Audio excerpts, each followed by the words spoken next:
Il existe, dans les terres de Trinidad et Tobago, une créature que les anciens n'évoquent qu'à voix basse.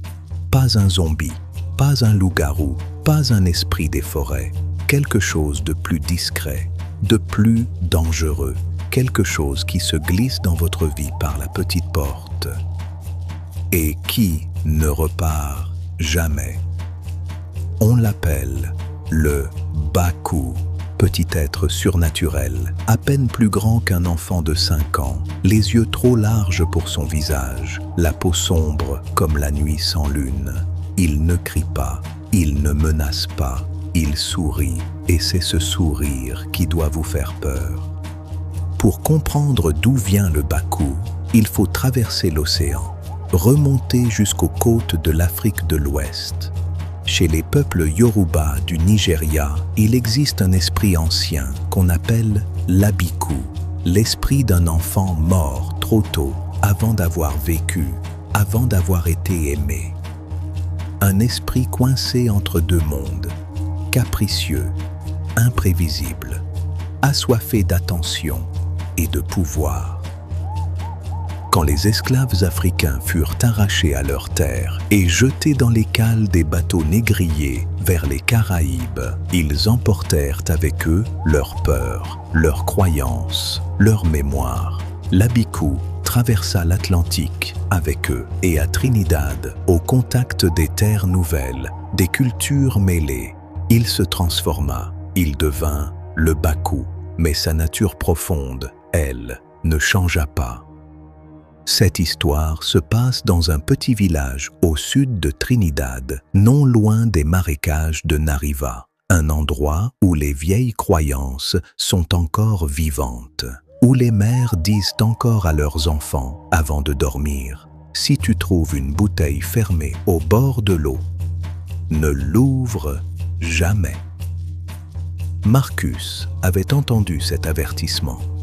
Il l'avait simplement oublié. Marcus avait 32 ans et une vie qui ne lui ressemblait pas. Des dettes, un travail qui ne payait presque rien, une maison dont le toit laissait passer la pluie chaque saison. Il n'était pas mauvais homme, non. Il travaillait dur, il était honnête.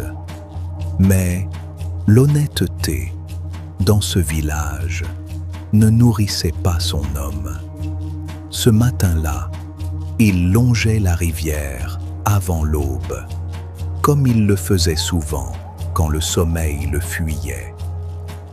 L'eau était noire et calme, les grenouilles se taisaient, et c'est là, coincé entre deux racines de palétuvier, qu'il la vit.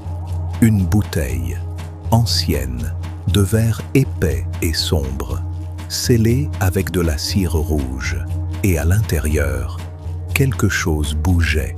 Marcus s'accroupit, plissa les yeux. La chose à l'intérieur de la bouteille le regardait. Il recula d'un pas. Son cœur battait fort. Puis il se souvint, vaguement, comme un rêve d'enfance, de la voix du vieux Joseph. Le Baku, Marcus, le Baku vit dans une bouteille. C'est là qu'on l'enferme, c'est là qu'on le garde. Si jamais tu en trouves une bouteille scellée avec quelque chose qui bouge dedans, tu la remets à l'eau, tu ne l'ouvres pas. Tu ne lui parles pas, parce que le Baku, il ne demande qu'une chose, être libéré, et celui qui le libère lui appartient. Marcus resta longtemps immobile au bord de la rivière, la bouteille dans les mains, la chose à l'intérieur, toujours immobile maintenant, toujours à le regarder.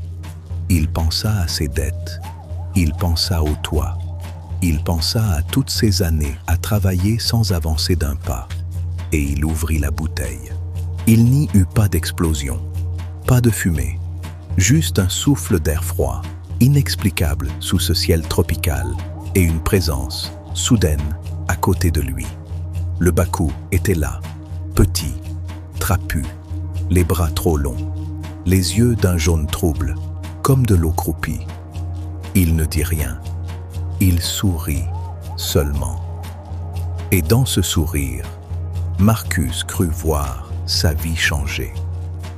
Les premières semaines furent extraordinaires. Marcus trouva de l'argent là où il n'en attendait pas. Un ancien employeur lui remboursa une dette oubliée. Il gagna une petite somme au domino. Son patron lui proposa une promotion sans raison apparente. Le toit fut réparé, les dettes effacées une à une. Le Bakou vivait dans un coin sombre de sa maison. Marcus lui déposait chaque soir ce qu'il réclamait: des bananes mûres, un bol de lait, parfois autre chose, une pièce de monnaie, un peu de terre du cimetière. Marcus ne posait pas de questions. Les résultats étaient là. Mais au bout du 2e mois, quelque chose changea. Les demandes devinrent étranges. Le Bakou voulait que Marcus évite certaines personnes, des amis de longue date, sa sœur, sa voisine Céleste. Il voulait que Marcus reste chez lui certaines nuits. Il voulait que Marcus cesse d'aller à l'église. Et quand Marcus résistait, quand il osait désobéir, même légèrement, des choses arrivaient. Un verre se brisait seul dans la cuisine. Un chat errant mourait devant sa porte. Il entendait des bruits dans les murs la nuit, des grattements, des rires étouffés. Il chercha une solution. Il demanda discrètement à une vieille femme du village, une Obeah woman, une de ces femmes qui connaissent les choses que les autres ont oubliées. Elle l'écouta, elle hocha la tête, lentement. « Tu ne peux pas tuer un Bakou, Marcus. Il n'est pas vivant comme toi et moi. Tu ne peux pas le chasser avec des prières. Il est plus vieux que tes prières. La seule façon, c'est de le remettre dans sa bouteille et de sceller la bouteille et de la jeter là où personne ne la trouvera jamais. Mais pour ça, il faut qu'il te fasse confiance, encore une fois.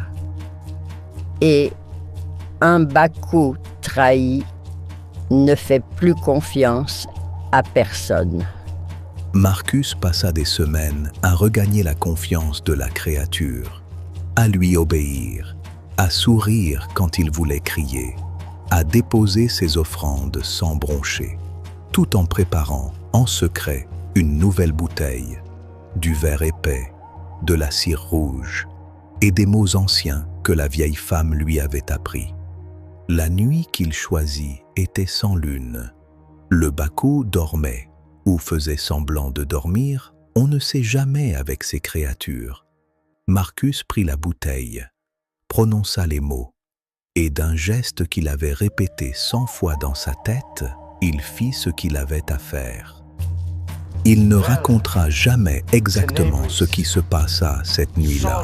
Il dit seulement que la chose résista, que la maison trembla, que quelque chose cria, pas avec une voix, mais avec une présence, un froid qui s'installa dans ses os et qu'il sentit pendant des années après.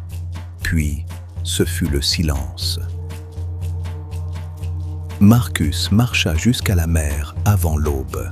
Il lança la bouteille aussi loin qu'il put dans les eaux sombres du golfe de Paria. Il la regarda disparaître. Il rentra chez lui à pied, lentement, sans se retourner. Le Bakou existe encore, dit-on, quelque part dans les eaux entre Trinidad et le Venezuela. Peut-être dans cette bouteille, peut-être dans une autre. Les anciens de Trinidad et Tobago transmettent encore l'avertissement de génération en génération. Ne ramassez pas les bouteilles scellées au bord de l'eau. Ne regardez pas trop longtemps ce qui bouge à l'intérieur. Et si jamais vous entendez, la nuit, un rire d'enfant là où il ne devrait pas y en avoir, fermez votre porte, éteignez votre lumière et ne répondez pas, car le Bakou, lui, attend toujours que quelqu'un ouvre la bouteille. Il a tout son temps.